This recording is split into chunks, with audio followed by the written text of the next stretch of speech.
নাহার গার্ডেনের সৌন্দর্য সবসময় উপভোগ করতে অনেক বেশি ভালো লাগে, সেটা হোক দুপুরবেলা, বিকেলবেলা অথবা সন্ধ্যাবেলা। তো আজকে কিন্তু একদম দুপুরবেলা গিয়েছিলাম নাহার গার্ডেনে ঘুরতে। আসসালামু আলাইকুম এভরিওয়ান, কি অবস্থা সবার, কেমন আছেন সবাই? আই হোপ সবাই অনেক বেশি ভালো আছেন। আমরা সবাই মিলে ভিতর দিয়ে ঘুরতে ঘুরতে চলে এসেছি নাহার গার্ডেন। নাহার গার্ডেনের সামনে এসে বাইরে থেকে টিকিট কিনে সরাসরি ভিতরে ঢুকে পড়ি। আর সবাই যখন একসাথে হই তখন কিন্তু অনেক বেশি মজা করে থাকি আমরা। তো যাই হোক, এখানে ঢুকে দেখি হৃদয় ভাই মূর্তিটার সাথে কথা বলতেছে, তারপর আর কি মূর্তির একটা শেপ নিতেছে হাত দিয়ে। যেহেতু সবাই মিলে ঝিলে এসেছি তাই স্মৃতি রাখার জন্য হচ্ছে এখানে ছবি তুলতেছিলাম। আমরা সবাই কিন্তু সবসময় একসাথে হতে পারি না, কারণ এখানে বেশিরভাগ ভাই ব্রাদারে হচ্ছে বাহিরে থাকে। তো যেহেতু দুপুরবেলা প্রচুর পরিমাণে রোদ ছিল, আর আমরা হচ্ছে এখান থেকে আর দেরি না করে চাইছিলাম একটু ভিতরে যাওয়ার জন্য। তো সবাই মিলে হচ্ছে ভিতরে যাচ্ছিলাম। আর ভিতরে যাওয়ার সময় এই জায়গাটা কিন্তু খুবই সুন্দর, ছাউনিটা আমার কাছে অনেক বেশি ভালো লাগে, বসার জন্য খুব সুন্দর একটা প্লেস। তো ওইদিকে আমি ছাউনিটা দেখাইতে দেখাইতে এদিকে দেখি হৃদয় ভাই খেজুর গাছে উঠে ফেলতেছে। তো যাই হোক, খেজুর গাছকে আমরা পিছনে রেখে আমরা চলে আসলাম নাহার গার্ডেনের ভিতরে যে সুইমিং পুলটা আছে ওইখানে। এমনকি সুইমিং পুলে আসার পরে আমরা এখানে বেশ কিছু সিনেমেটিক ভিডিও করেছিলাম। তারপরে কিন্তু চলে আসি নাহার গার্ডেনের যে ভাইরাল জায়গাটি আছে, ভাসমান ওই যে হাঁটার রাস্তা,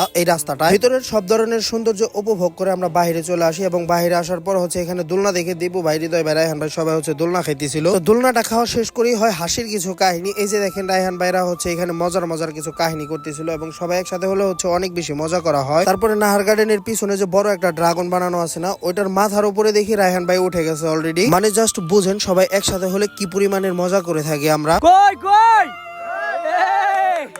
এই ভাই, তোমরা এই যে স্কুল ছেড়ে জায়গায় কি করো? খারাপ হয়ে যাও আজকে এই জায়গাও স্কুলে জায়গায় কি, স্কুল ছেড়ে জায়গায় কি?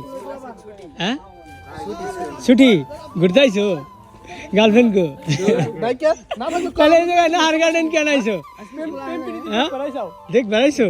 তো যাই হোক, এখানে হচ্ছে দুটা ছোট ভাই হচ্ছে স্কুল ছুটির পরে আসছিল, আমরা আর কি একটু ছোট ভাইদের সাথে মজা করলাম। তো গাইস, আজকের ভিডিও এই পর্যন্তই। দেখা হচ্ছে নতুন কোনো ভিডিওতে। সবাই ভালো থাকবেন, সুস্থ থাকবেন, আল্লাহ হাফেজ।